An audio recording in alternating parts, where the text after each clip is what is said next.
유다선 목사입니다. 여러분과 함께 예배 드리게 돼서 첫째 감사를 드립니다. 예배 시작을 하면서 이런 생각을 했습니다. 밝은 빛 교회가 조금만 가까워도 제가 매주 여러분과 함께 예배를 드리고 싶다.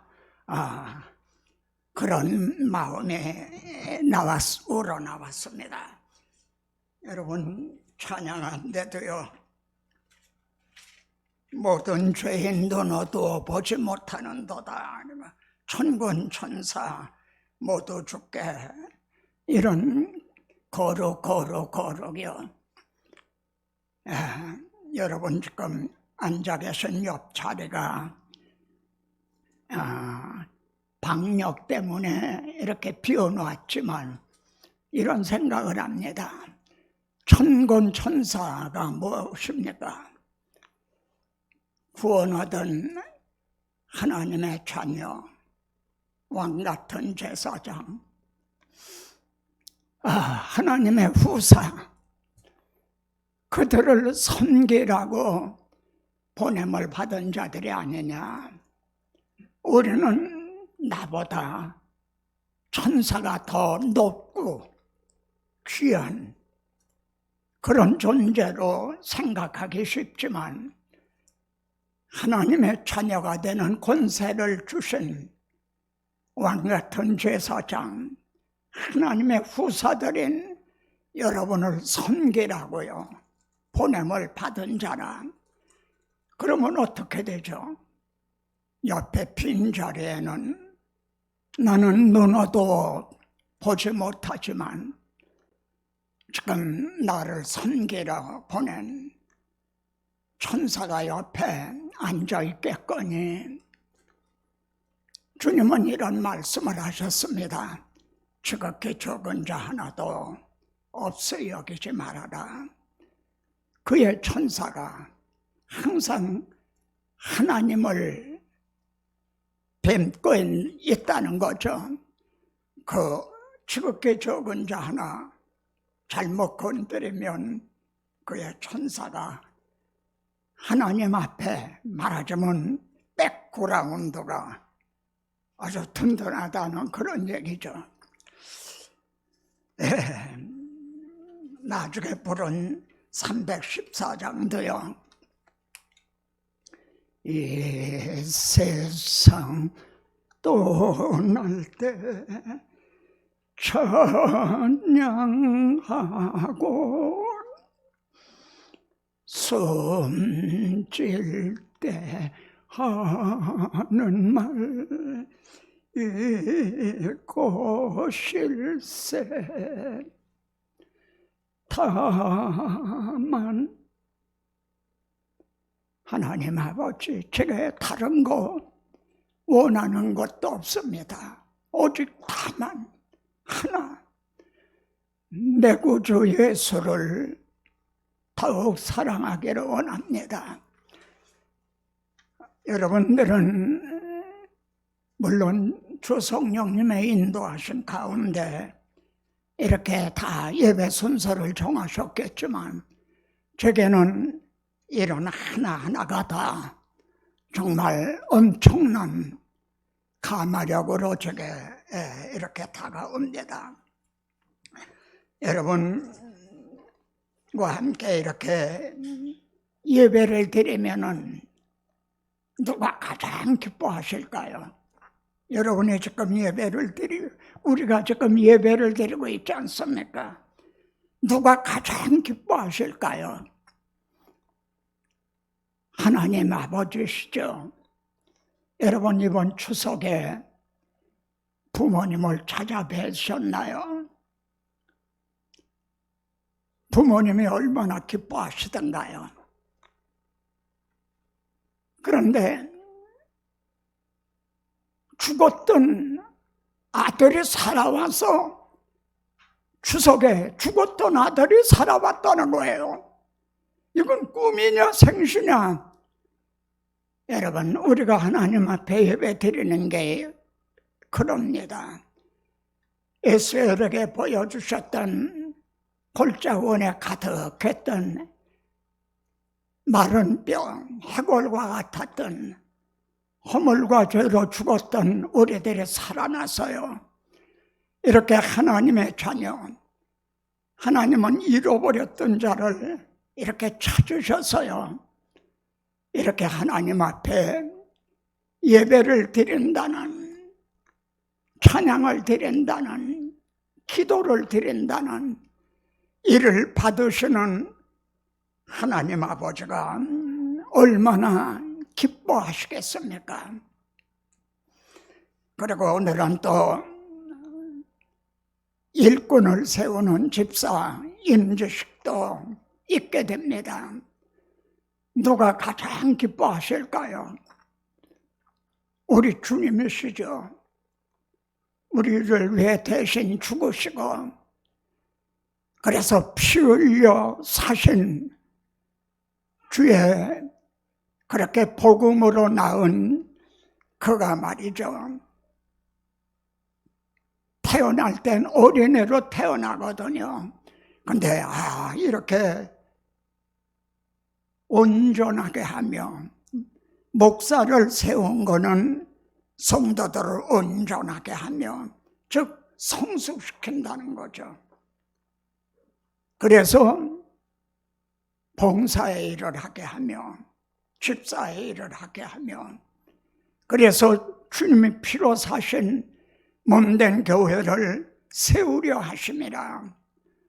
이렇게 또 한 분의 집사가 이렇게 세워진다는 것이 우리 모두가 다 기뻐하고 축하하지만, 대신 죽어주시고 피 흘려서 주셨던 주님이 얼마나 이제 기뻐하실 건가요? 저는 여러분에게 딱 오늘 한 가지 말씀만 드리려고 합니다. 지금 드린 것은 그저 제 마음 서론적인 거지만 중심 주제는 딱 한 말씀만 드리려고 합니다. 나중에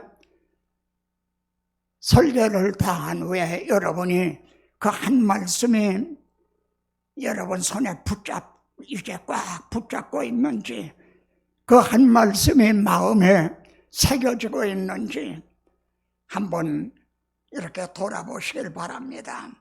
오늘 본문의 핵심은 뭡니까? 6장 2절에 있는 하나님의 말씀, 이것이 핵심입니다. 집사를 임명을 했다는 내용은 그런 내용들이 있죠. 7 집사를 임명하게 됐다는 내용이 있지만, 거기에 핵심은 6장 2절에 나오는 하나님의 말씀입니다.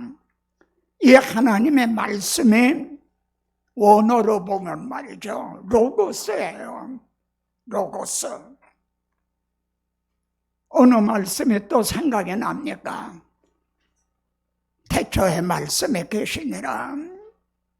이 말씀이 하나님과 함께 계셨고 이 말씀은 곧 하나님이시니라. 그 말씀이 곧 로고스거든요. 4장 19절을 보시면 말이죠, 이제 당시에 그 제사장 서기관 이들이 말이죠, 베드로 사도들을 불러다가 너희들 다시는 이 복음을 전하지 말라 막 협박을 하고 그러죠. 그때 베드로가 무슨 말을 했습니까? 하나님 앞에서 너희 말 듣는 것이 하나님의 말씀을 듣는 것보다 옳은가? 너희는 판단하라. 하나님 말씀 듣는 게 옳으냐? 너희 말 듣는 게 옳으냐? 여기서 하나님의 말씀은 그것이 로고스입니다. 근데 너희 말 듣는 것이 한 말은 오늘로 보면 또 에포예요. 그건 로고스가 아니라 에포라 이 말입니다. 그런데 이 로고스를 말입니다. 바로 예수 그리스도의 십자가 복음인 거죠. 이걸 옆으로 제쳐놨다는 거예요.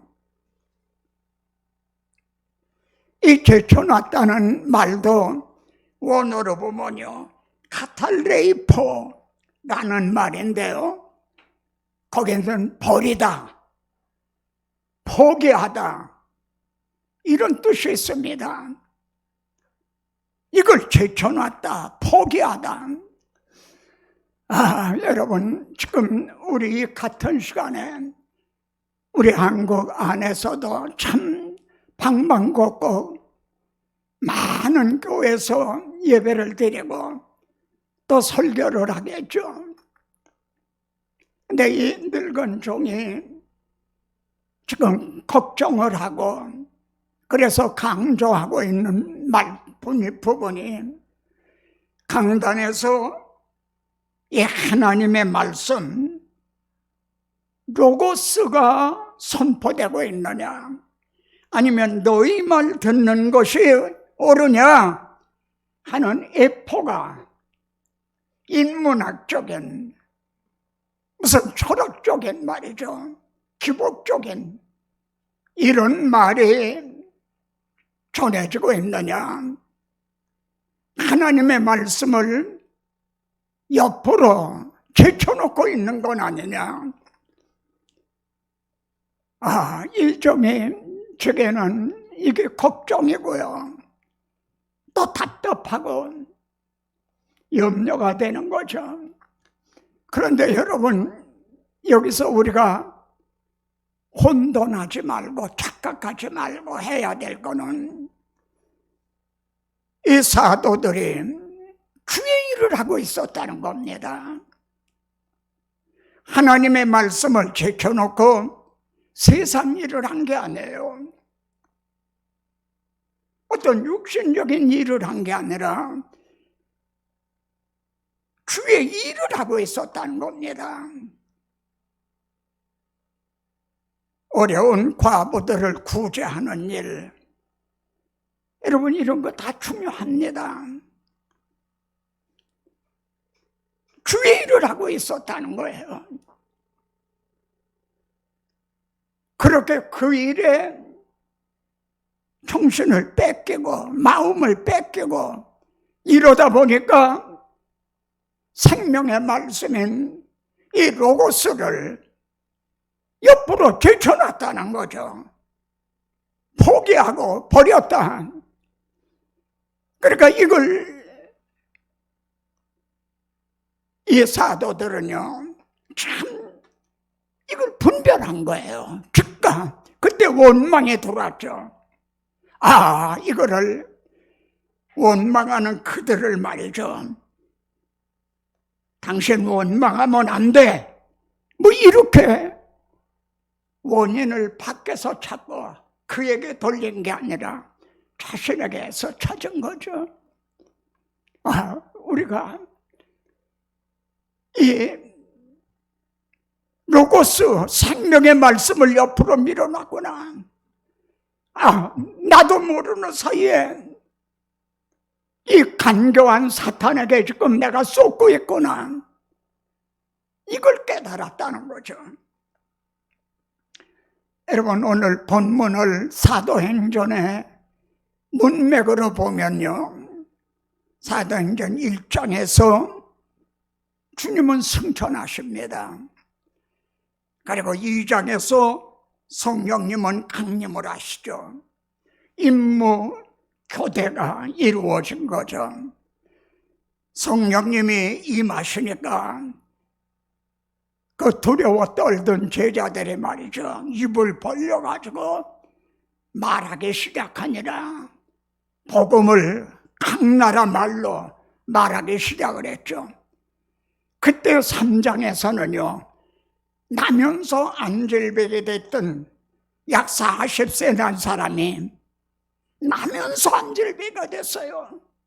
이 사람은 예루살렘에서는 유명한 인사였어요. 왜냐하면 나면서 안질비 된 사람을 사람들이 이렇게 들것에다 갖다가 미문 곁에 놓으면은 하루 종일 도움을 청하다가 저녁에는 또 사람들이 데리고 오는 거죠. 이렇게 출퇴근을 하는 거예요. 월, 화, 수, 목, 금, 토. 지난주도 이번 주도 지난달에도 이번 달에도 그러다 보니까 유명인사가 된 거죠. 그런데 이 사람이 걷기도 하며 뛰기도 하면서 하나님께 영광을 돌립니다. 이 사람이 어떻게 이렇게 완전해졌느냐? 만일 묻는다면 너희는 알아라. 너희가 십자가에 못 박아 죽인 예수의 이름으로 그분이 부활하셔서 이 사람을 이렇게 완전히 낫게 했다. 할 말이 없는 거죠. 이렇게 성령님은 또 표적을 통해서요. 복음서의 표적은 예수가 누구신가? 이에 대한 표적이었던 겁니다. 근데 사도행전의 표적은 그들이 십자가에 못 박아 죽인 예수가 봐라 부활하셨다는 그 표적이었던 거예요. 그러니까 할 말이 없었죠. 그러니까 이 간교한 사탄은요, 이제 사장에서는 막 사도들을 위협을 합니다. 그래도 너희 말 듣는 것이 하나님 말씀 듣는 게 옳으냐? 굽히질 않았죠. 그러니까 5장을 보면 어떻게 되죠? 누룩을 집어넣습니다. 교회 안에다 누룩을 집어넣죠. 베드로는 너희가 어떻게 마음에 사탄이 가득해서 이건 사람을 속인 것이 아니다. 그래, 그 앞에서 그냥 직사하는 일이 일어났죠. 구약교회 때도 약속의 땅에 들어가서 여리고성을 점령하자 아간이라고 하는 누룩을 또 집어넣은 일이 있었죠. 이걸 또 적발해낸 거예요. 5장에서는 적발해낸, 그러니까 실패를 또 한 거죠. 그러니까 6장에서는 바로 하나님의 말씀을 제쳐놓게 했다는 겁니다.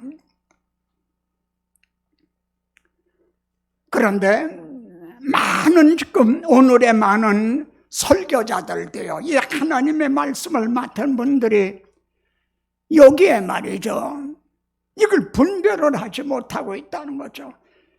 아까도 말씀드린 대로 그들은 주의를 하고 있는 거예요.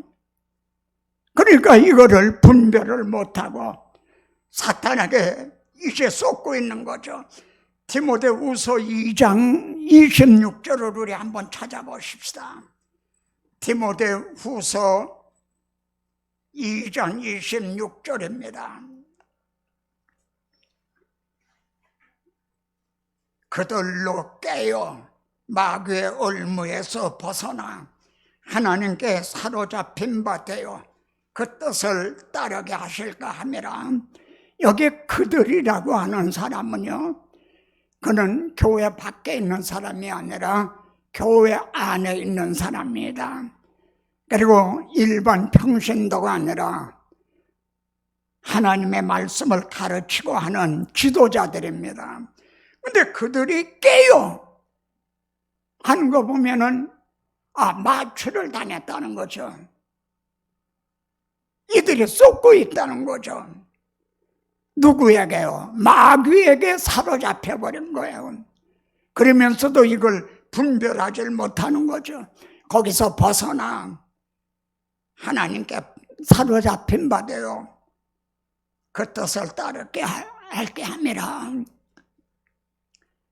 그래서 집사를 세우게 된 겁니다. 집사의 자격으로는요, 성령과 지혜가 충만하여 칭찬받는 사람 하면 세 가지를 꼽죠. 성령이 충만해야 된다. 여러분, 성령 충만이 뭡니까? 불러 하는 그게 성령 충만한 것만은 아닌 겁니다. 그의 생각, 마음이 성령님에 의해서 인도함을 받는, 지배를 받는, 이것이 성령 충만인 거거든요. 찬양을 할 때도 찬양하라 내 영혼아, 정말 마음에서부터 끓어오르는, 이게 영으로 찬양하는 거거든요. 그러니까 성령이 충만해야 된다. 성령에 의해서 지배를 받아야 된다는 거죠. 두 번째, 지혜가 왜 필요합니까? 하나님의 선하시고 기뻐하시고 온전하신 뜻이 무엇인지를 분별하라. 그래서 지혜가 필요한 거죠. 자신은 하나님의 일을 하는 줄 아는데 이건 오히려 그르치게 하는 일. 그래 주님께서도 복음서에서요, 충성되고 지혜 있는 종이 되어 그 집 사람들을 맡아 때를 따라 양식을 나눠줄 자가 누구냐 하고 충성과 지혜를 꼽으신 거예요.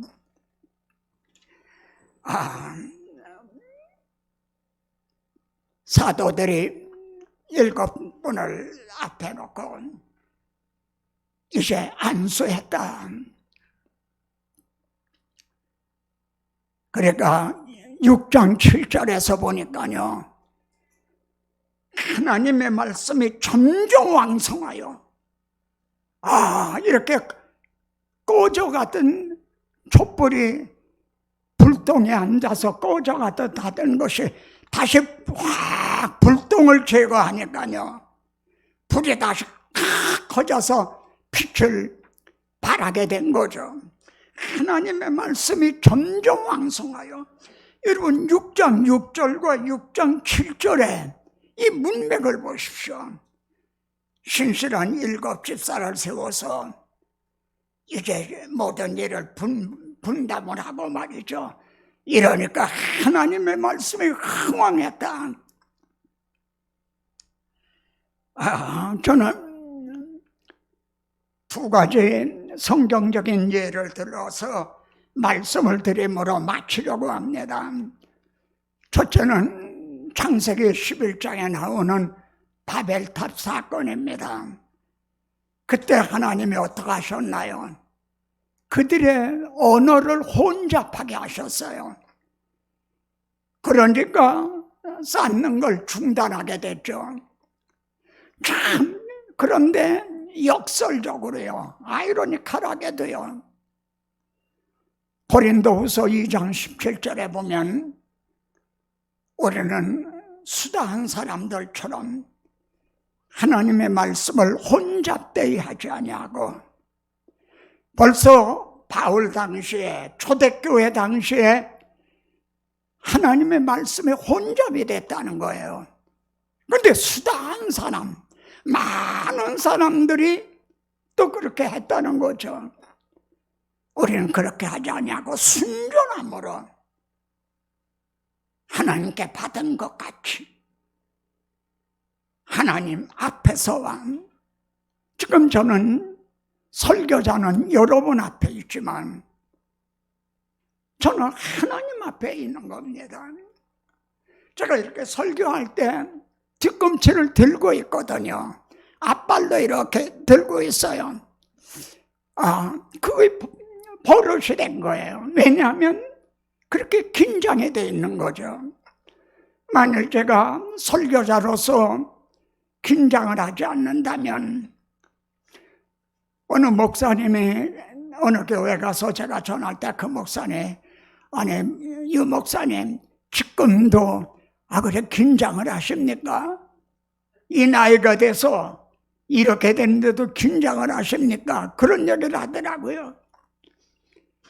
설교할 때 긴장을 하지 않는다면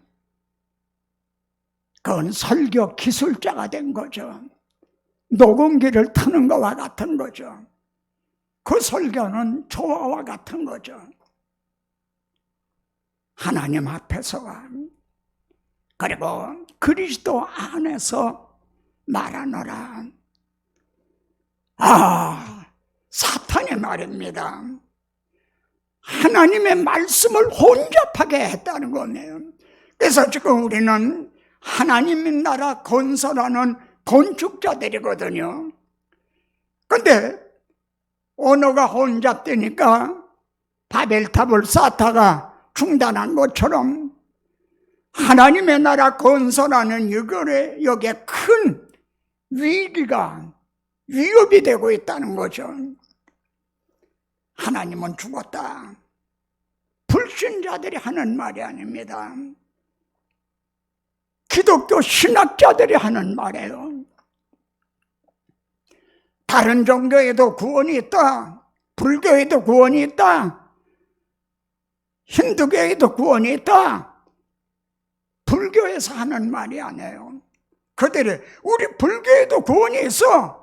그러는 게 아니라 기독교 신학자들이 그렇게 말하고 있다는 겁니다. 그리고 그런 종교 타원주의적인 사상이요, 점점 흥황하고 있죠. 하나님의 말씀 로고스가 흥황하고 있는 게 아니라 오히려 이들은 구약에도 거짓 선지자는 참 많고 참 선지자는 적었잖아요. 남은 자들은 항상 적었잖아요. 오늘날도 이 하나님의 말씀, 이것을 죽기까지 보수하려고 하는 그런 사람은 정말 적은 편인 거죠. 바벨탑 쌓다가 중단하듯이 지금 하나님의 나라 건설에 위협이 되고 있다는 점. 두 번째는요, 민수기 4장에 나오는 지금 시내산을 출발을 해서 약속의 땅을 향해서 행진을 합니다. 우리도 지금 약속의 땅을 향해서 행진하고 있는 민수기 시대를, 광야를 통과하고 있는 것과 같은 거죠. 근데 그때 말이죠, 고앗 자손은요, 고앗 자손들은 법궤를 받았어요. 레위의 세 아들이 있었잖아요. 고앗, 게르손, 므라리. 근데 고앗 자손들은 법궤를 받았어요. 근데 게르손 자손들은요, 그 성막의 덮개, 휘장들, 천막이죠. 그걸 또 운반을 했어요. 근데 므라리 자손들은 성막을 세우려면 기둥이 있어야 되잖아요.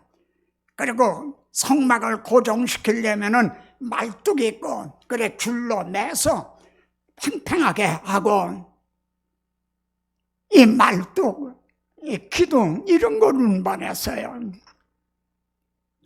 그러면 한번 생각해 보십시다. 므라리 자손 중에 누군가는 말뚝을 들고 갔을 거예요.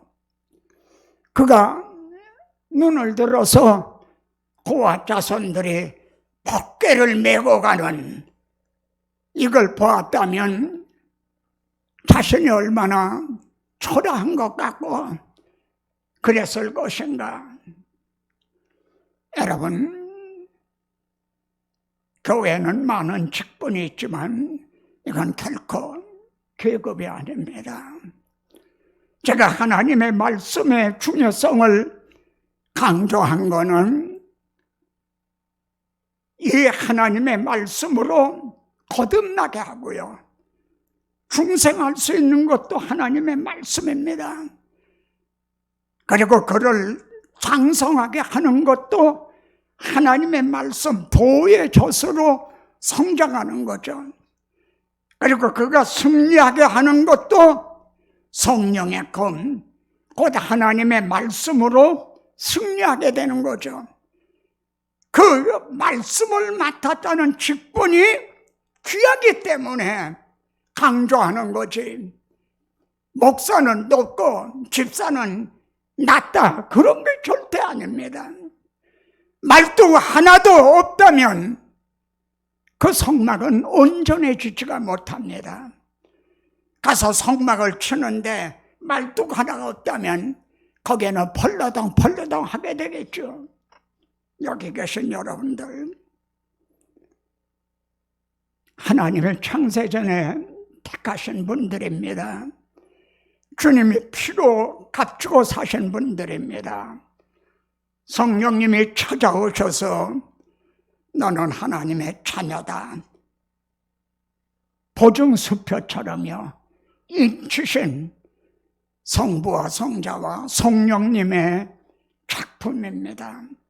모두가 다 금이나 은이나 보석같이 귀한, 없어서는 아니 될 이 밝은 빛 교회에서만이 아니라 하나님의 나라라는 이 차원에서 볼 때도 여러분들은 없어서는 안 될, 비록 내가 지금 말뚝 하나를 들고 가는 그런 일을 한다 하더라도 없어서는 안 될 분들이라는 겁니다. 그런데 계시록에 보면 내가 촛대를 옮기리라, 이런 교회도 있었죠. 여러분, 촛대를 옮기게 되면 어떻게 됩니까? 불이 꺼진 깜깜한 그런 교회가 되겠죠.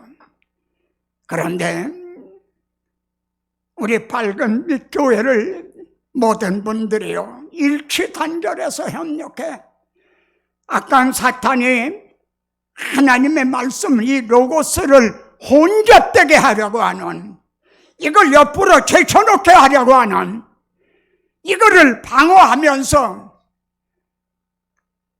말씀을 맡은 목사님으로 하여금 기도하는 것과 말씀 전하는 것에 나는 전무하리라, 나를 생명을 걸겠다 하게 한다면은 여러분 교회는요 밝은 빛 교회가 되는 거죠. 기도하겠습니다. 하나님 아버지, 이렇게 늙은 종 밝은 빛 교회에 보내주셔서 이렇게 함께 예배드리게 하시고 또 말씀까지 전하게 하시오니 감사를 드립니다. 함께 예배드리는 성도 한 분 한 분들을 보소서. 참으로 금과 같고 은과 같고 보석과 같은 그런 존재들이옵니다.